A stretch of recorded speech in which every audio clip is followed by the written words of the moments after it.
Welcome to commerce studies. आप सभी का स्वागत है कॉमर्स स्टडीज़ के प्लेटफॉर्म पर। यहाँ पे हम बीकॉम एमकॉम के सारे सेमेस्टर्स के लेक्चर्स लेते हैं ऑनलाइन। आप भी हमें ज्वाइन कर सकते हैं यूट्यूब पर, ताकि हम डायरेक्टली आपके लेक्चर्स आपको प्रोवाइड कर सके। साथ ही आप टीचमिंट पे ज्वाइन हो सकते हैं, जहाँ पे आप लाइव लेक्चर्स वहाँ पर अटेंड कर सकते हैं। सो चलिए आगे बढ़ते हैं। आज हम सीखने वाले हैं financial accounting and auditing, hire purchase trading account. इसके अंदर एमकॉम सेमेस्टर 2 के अंदर। अब हायर परचेज ट्रेडिंग अकाउंट के अंदर हम सीखने वाले हैं कि किस तरह से हमें यहाँ हायर परचेज के सम्स को ध्यान में रखना है और किस तरह से वो सारे सम्स को हमें सॉल्व करना है। तो उसके लिए सबसे इम्पॉर्टेंट है थ्योरी। सबसे पहले हमें ये पता करना पड़ेगा कि हायर परचेज क्या है, उसकी किस तरह से मेथड्स हैं और वो सब क्या है। तो सबसे पहले हम शुरू करते हैं introduction. When goods are sold on cash as well as on hire purchase, you know the separate profit of hire purchase, business account of hire purchase are prepared. इसका मतलब यहाँ पर जब भी हम गुड्स जो है वो कैश पे सोल्ड करते हैं या तो हायर परचेज यानी कोई भी जब इंस्टॉलमेंट पे जब भी कोई हायर कर रहा है कोई चीज़ खरीदने के लिए, जब वो हायर कर रहा है तो हम उसे कहेंगे हायर परचेज। अब उसके हायरिंग जब करते हैं हम, तो उसका हम प्रॉफिट और लॉस जो है वो हम अलग से रिकॉर्ड रखते हैं, ताकि हमारे करंट बिजनेस के साथ वो मिक्सअप ना हो जाए। इसके लिए हमें यहाँ पर अलग से उसके अकाउंट्स मेंटेन करने होते हैं। अब यहाँ पर दो टाइप के मेथड्स हैं जो सबसे ज़्यादा इंपॉर्टेंट है हायर परचेज के अंदर। Method for preparing hire purchase accounts, तो यहाँ पर दो मेथड्स हैं। फर्स्ट है hire purchase trading account method and second है स्टॉक डेटर्स मेथड, जिसको हम hire purchase adjustment account method भी बोलते हैं। आज हम सीखने वाले हैं यहाँ पर मेथड नंबर 1। मेथड नंबर 1 को हमें किस तरह से समझना है, या कि उसके अंदर जिस तरह से भी हमें इसका अकाउंट बनाना है और किस तरह से वहाँ पर एंट्रीज दी जाएगी, वो सारी चीज़ें हम आज सीखेंगे। इसके अंदर भी हम देखेंगे कि मेथड नंबर 1 के अंदर hire purchase trading account method में यहाँ पर दो केसेस अलग अलग हैं। जब when stock in the shop is given, यानी हमारे शॉप पर कितना स्टॉक पड़ा है, अगर वो हमारे पास नहीं दिया, इज नॉट गिवन, तो हम यहाँ पर मेथड यूज करेंगे 3:4 इक्वेशन मेथड। इसे कहते हैं 3:4 इक्वेशन मेथड। वो किस तरह से आएगा वो अभी हम सीखेंगे। When stock in the shop is given, अगर सेकेंड है हमारा when stock in the shop, अगर शॉप पे जितना स्टॉक है वो हमारे पास दिया हुआ है, तो हम 3 लेजर अकाउंट मेथड यूज करेंगे। आज हम सीखेंगे सिर्फ 3:4 इक्वेशन मेथड। इसके बाद हम 3 लेजर अकाउंट मेथड और इसके जो केस 2 का है मेथड नंबर 2 हमारा स्टॉक डेटर्स मेथड और एचपी एडजस्टमेंट अकाउंट, वो इसके बाद सीखेंगे। तो सबसे पहले हम देख लेते हैं हमारा केस 1। 3:4 इक्वेशन मेथड हमें क्या कहता है। 3:4 इक्वेशन मेथड यानी यहाँ सिंपल से आपको समझ जाना है कि ट्रेडिंग अकाउंट जब भी हम बनाएंगे, उसमें डेबिट साइड में हमें 3 एंट्रीज करनी है एंड क्रेडिट साइड में हमें 4 एंट्रीज करनी है।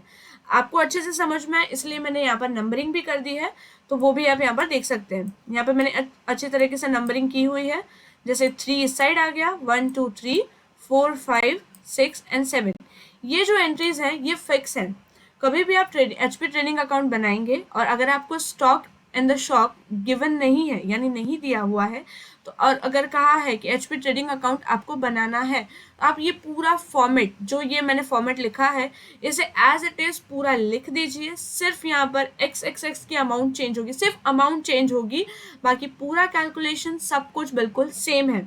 अब वो किस तरह से करना है मैं बता देती हूँ आपको। सबसे पहले हम यहाँ पर लिखेंगे ओपनिंग स्टॉक, ओपनिंग बैलेंस जो भी हमने स्टॉक कस्टमर को दिया है उसका ओपनिंग बैलेंस यहाँ पर आ जाएगा। इसके बाद सेकेंड है instalment due but not receive. यहाँ पर इंस्टॉलमेंट ड्यू हो चुका है, यानी हमें मिल जाना चाहिए था बट अभी तक हमें मिला नहीं है। इसका जो ओपनिंग बैलेंस होगा वो हम डेबिट साइड लिखेंगे।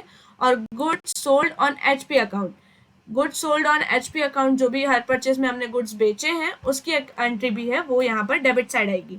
इसके अंदर जो स्टॉक विद कस्टमर है, goods on the HP account, ये सारे एचपीपी प्राइस पर आएंगे। कॉस्ट प्राइस भी आपको दी होगी बट हमें हमेशा एचपीपी प्राइस पर ही लेना है।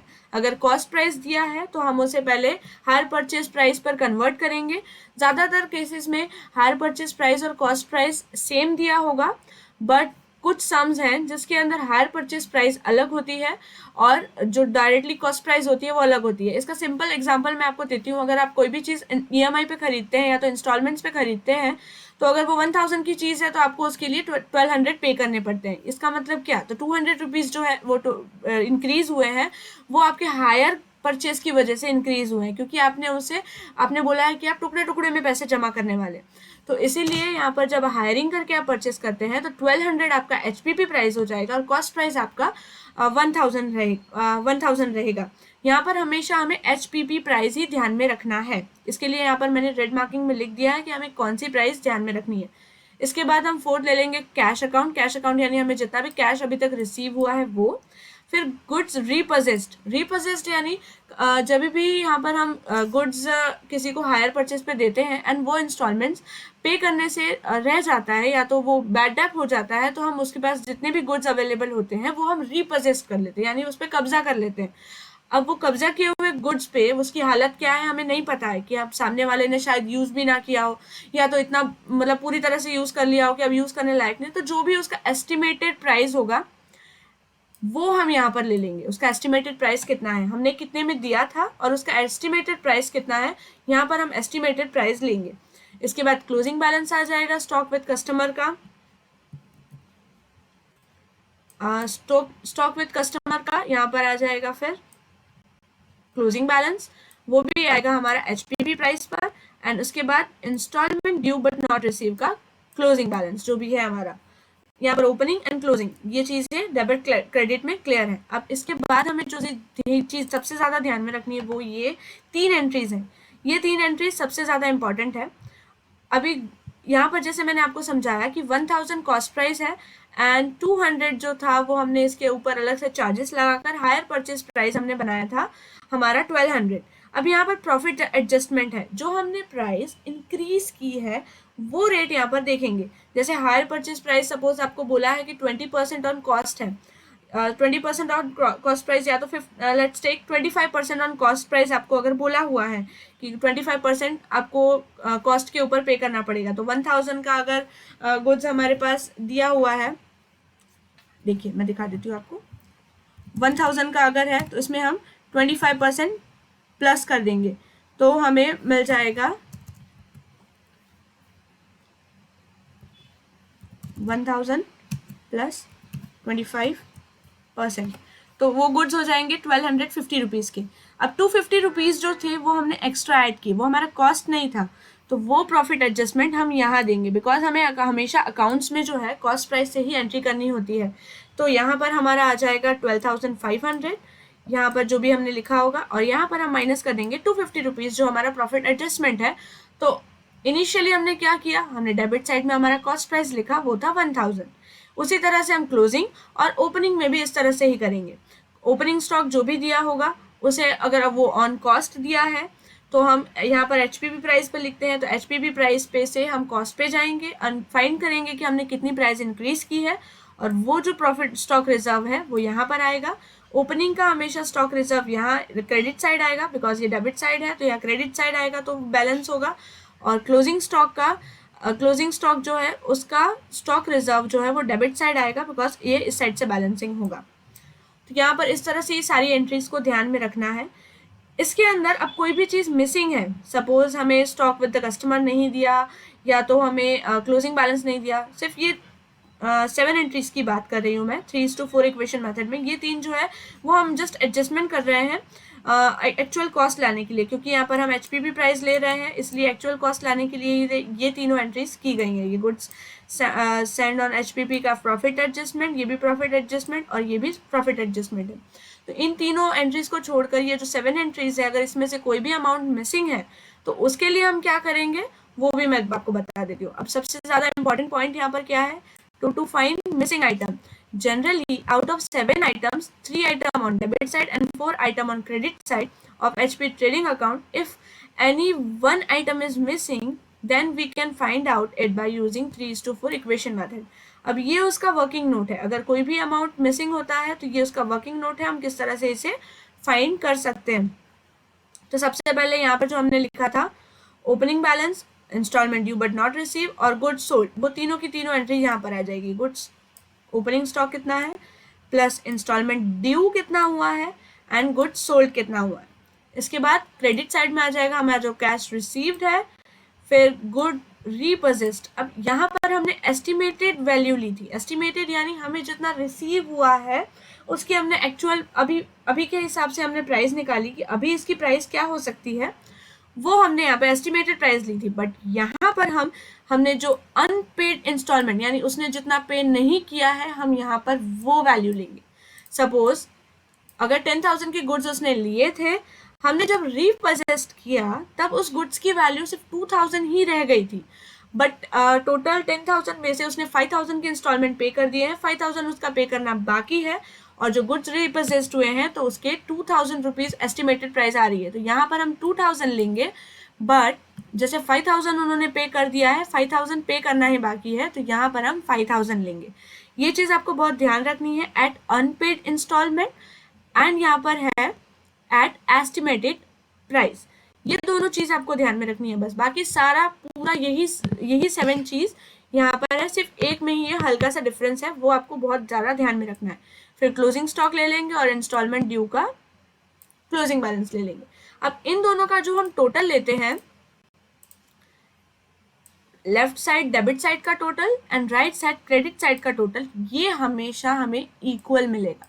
यानी अगर हमने यहाँ पर ये सारे प्लस कर दिए और इसमें से अगर सपोज इंस्टॉलमेंट ड्यू हमें नहीं दिया हुआ, सपोज इंस्टॉलमेंट ड्यू की वैल्यू मिसिंग है, तो हम ये सारा प्लस करेंगे, इसमें से ये अमाउंट ओपनिंग स्टॉक और गुड सोल्ड, ये दोनों अमाउंट्स हम माइनस करेंगे तो हमें इंस्टॉलमेंट ड्यू जो होगा वो यहाँ पर मिल जाएगा। फिर यहाँ की जो वैल्यू है वो डायरेक्टली हम यहाँ पर ले लेंगे और इस तरह से हमें सारी एंट्रीज मिल जाएगी, और ये हम इसकी वजह से हमारा जो प्रॉफिट एडजस्टमेंट है वो हम फाइंड कर सकते हैं। एचपी ट्रेडिंग अकाउंट का एक सिंपल सा फंडा है, ये दोनों साइड टैली हो जाता है, चाहे आप इस साइड करें या नीचे करें, ये पूरी तरह से टैली होना ही चाहिए। अगर आपकी दोनों साइड बैलेंसिंग, क्योंकि यहाँ पे कुछ भी हम नेट प्रॉफिट या ऐसा कुछ प्रॉफिट फाइंड नहीं कर रहे हैं, दोनों साइड हम डायरेक्टली एंट्रीज कर रहे हैं, तो दोनों का जो ये अमाउंट है और ये अमाउंट है वो मैच हो जाना चाहिए। अगर ये दोनों अमाउंट मैच हो रही है, इसका मतलब आपका सम करेक्ट है। अगर थोड़ी सी भी मिस्टेक आ रही है, थोड़ी सी 1 नंबर का भी मिस्टेक आ रहा है, तो आप वापस से चेक करिए आपने कोई एंट्री मिसमैच की है। इसके बाद ये हो गया। अब यहाँ पर हम सबसे ज़्यादा इंपॉर्टेंट क्या है यहाँ पर, वो भी मैंने यहाँ लिखा है, here opening balance is always nil. अब कभी भी हमें ओपनिंग बैलेंस जो है, अगर सपोज 2 आइटम हमें मिसिंग दी हुई है, अगर 2 चीज़ों की हमें वैल्यू नहीं दी हुई, सपोज हम एग्जांपल के तौर पर लेते हैं कि सपोज कैश रिसीव्ड की वैल्यू नहीं दी हुई है और ओपनिंग स्टॉक की वैल्यू नहीं दी हुई है, तो हम किस तरह से फाइंड करेंगे। तो ओपनिंग स्टॉक जो है वो हम कभी भी एज्यूम नहीं कर सकते। ओपनिंग स्टॉक हम कभी भी नहीं अंदाजा लगा सकते कि हाँ शायद ओपनिंग स्टॉक हमेशा हमारे पास अवेलेबल होगा, या तो वो दिया होगा या तो हमें फाइंड करना होगा। बट अगर हमें नहीं दिया है और कुछ और अमाउंट फाइंड करने को कह रहे हैं, तो ओपनिंग बैलेंसेस हमेशा निल होंगे। ओपनिंग बैलेंस हमेशा निल होंगे, इंस्टॉलमेंट ड्यू हो या ओपनिंग स्टॉक हो, वो दोनों हमेशा निल होंगे, और जो इसकी टोटल आएगा इसमें से ये सारे माइनस करके हम इसकी वैल्यू फाइंड कर देंगे। इसके बाद गुड्स रीपोजेस्ड इज नेवर मिसिंग। अब गुड्स रीपोजेस्ड है वो कभी भी मिसिंग नहीं होगा, सम में दिया ही होगा कि हमने कितना कब्जा किया है। अगर वो नहीं दिया यानी इसका मतलब हमने कब्जा नहीं किया है, यानी उसकी वैल्यू जो है हमेशा निल हो जाएगी। ये दोनों चीज़ें बहुत ज़्यादा ध्यान में रखनी है, बिकॉज काफ़ी टाइम ऐसा होता है सम्स में इतनी छोटी सी डिफरेंस की वजह से आपको पूरा सम गलत हो जाता है। तो ये चीज़ आपको बहुत ज़्यादा ध्यान में रखनी है। सबसे इंपॉर्टेंट चीज़ मैंने क्या बताई यहाँ पर, ये पूरे फॉर्मेट के अंदर यहाँ पर एक चीज़ ध्यान में रखना है कि ये एस्टिमेटेड अकाउंट पर, एस्टिमेटेड प्राइस पर आएगा, और ये आएगा एट अनपेड इंस्टॉलमेंट।